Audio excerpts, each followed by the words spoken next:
Io sono stanco di sentire che le canzoni storiche dei cantautori veneti vengano plagiate e copiate. È tempo che qualcuno parli di questo fatto e ho deciso di farlo io.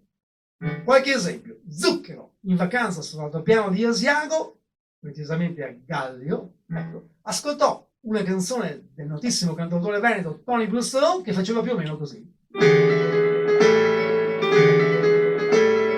Funky Gallio, come sono in balla questa sera, non c'è più la mia amorosa e con magna l'asiago con una pera.